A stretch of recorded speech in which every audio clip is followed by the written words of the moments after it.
ଜୀବନର ବହୁତ ବଡ଼ କଷ୍ଟଦାୟକ ସମୟ ଦେଇକି ମୁଁ ଗତି କରୁଛି। ମୁଁ ଜୀବନରେ ଯାହା ଭାବି ପାରିନଥିଲି ସେଇ ଘଟଣା ସବୁ ମୋ ଜୀବନରେ ହେଇ ଚାଲିଲା। ଯେଉଁଟା ସ୍ୱପ୍ନରେ ସେୟା ଭାବିନଥିଲି ସେୟା ହେବ।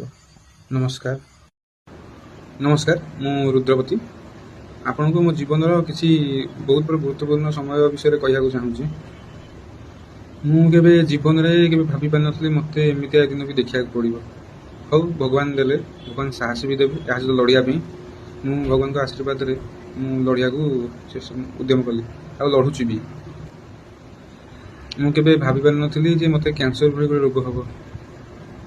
ସ୍ୱପ୍ନରେ ଗତ ବର୍ଷ ଏପ୍ରିଲ 2022ରେ ମୋର ଏଠି ସ୍ୱେଲିଂ ହେଲା।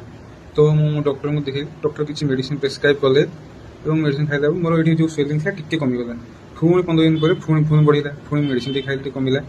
ଏମିତି ବଢ଼ିଲା କମିଲା। ମୁଁ ତାପରେ ଏପ୍ରିଲ ଗଲା, ମେ ଗଲା, ଜୁନ୍, ଜୁଲାଇ ବେଳକୁ ମୁଁ ଯେତେବେଳେ କଟକ ଯାଇକି ଦେଖେଇଲି, ସେମାନେ କହିଲେ ଆଗେ ଡାୟଗ୍ନୋସିସ୍ କର ଏଇଟା କ'ଣ। ତ ମୁଁ କଟକ ପାଥୋଲାବରେ ଯାଇକି ମୋ ଡାୟଗ୍ନୋସିସ୍ ହେଲା। ଡାୟଗ୍ନୋସିସ୍ ଏଇଟା ବାୟୋପ୍ସି ପାଇଁ ଦିଆହେଲା କଟକ ପାଥୋଲାବକୁ। ତ କଟକ ପାଥୋଲାବରେ ବାୟୋପ୍ସି ରିପୋର୍ଟ ଆସିଲା। ସେଠି ଜଣାପଡ଼ିଲା ଯେ ମୋର ନନ୍ ହଜକିନ୍ ଲିମ୍ଫୋମା ହେଇଛି, ଯେଉଁଟାକି କେଉଁ ଷ୍ଟେଜ୍ରେ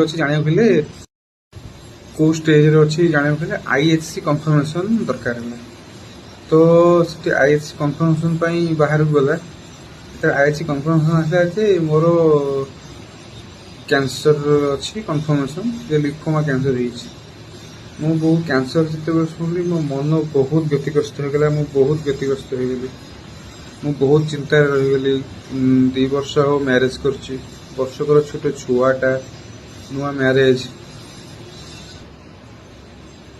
ଭାରି ସ୍ତ୍ରୀ ଆଉ ଝିଅଙ୍କ ମୁହଁ ଦେଖି ଭାରି ମୋ ମନ ବହୁତ ଖରାପ ହେଇଗଲା। ଭଗବାନଙ୍କୁ ସବୁବେଳେ ମୁଁ କହିଲି ମୋ ଜୀବନରେ କାହିଁକି ଏମିତି ହେଲା। ମୁଁ କେବେ ତ କାହାକୁ ପାଇଁ ଅମଙ୍ଗଳ ଚିନ୍ତା କରିନି, ମୁଁ କେବେ କ୍ଷତି କରିନି। ମୋରି ଜୀବନରେ ହେଲା। ମୁଁ ଶୁଣିଥିଲି ଲୋକଙ୍କୁ କ୍ୟାନ୍ସରଟା ଶୁଣିକି ଭାରି ମୋତେ ମର୍ମାହନ୍ତ ଲାଗିଲା। ଶୁଣିଥିଲି କ୍ୟାନ୍ସରଟା ବହୁତ ଡେଞ୍ଜର ରୋଗ, ସେ ବହୁତ କଥା ଶୁଣିଥିଲି। ମାନେ ବହୁତ କଷ୍ଟ ଲାଗିଲା ସେ କଥା। ଆଉ ଆପଣ ବୁଝିପାରିବେନି ଯାହାକୁ ଜୀବନରେ କ୍ୟାନ୍ସର ହୁଏ ସେ କେମିତି ତା ଜୀବନଟା ବିତାଏ। ବର୍ଷକର ଛୁଆ, ଛୋଟ ଛୁଆ, 2 ବର୍ଷର ମ୍ୟାରେଜ୍, ନୂଆ ମ୍ୟାରେଜ୍କୁ ତାପରେ ଭଗବାନ ଦେଲେ ଏମିତି ବଡ଼ ଦଣ୍ଡ। ଭାରି କଷ୍ଟ ଲାଗିଲା, ସହି ହେଲାନି। ଯିଏ ଜାଣିଛି କ୍ୟାନ୍ସର କ'ଣ, ତା ହୃଦୟକୁ ଲାଗିବ କ୍ୟାନ୍ସର କ'ଣ, ଆଉ ଆପଣ କହିପାରିବେନି। ମୁଁ ସେତେ ବହୁତ ବ୍ୟତିଗ୍ରସ୍ତ ହେଇଗଲି। ମୋ ଦେବତା ବାଗିଆ ଜଣେ ଭିଣେଇ ପାଇଛି। ଭିଣେଇ ମୋର ଚିକିତ୍ସା ପାଇଁ ବମ୍ବେ ନେଇ ଆସିଲେ ଟାଟା ମେମୋରିଆଲ।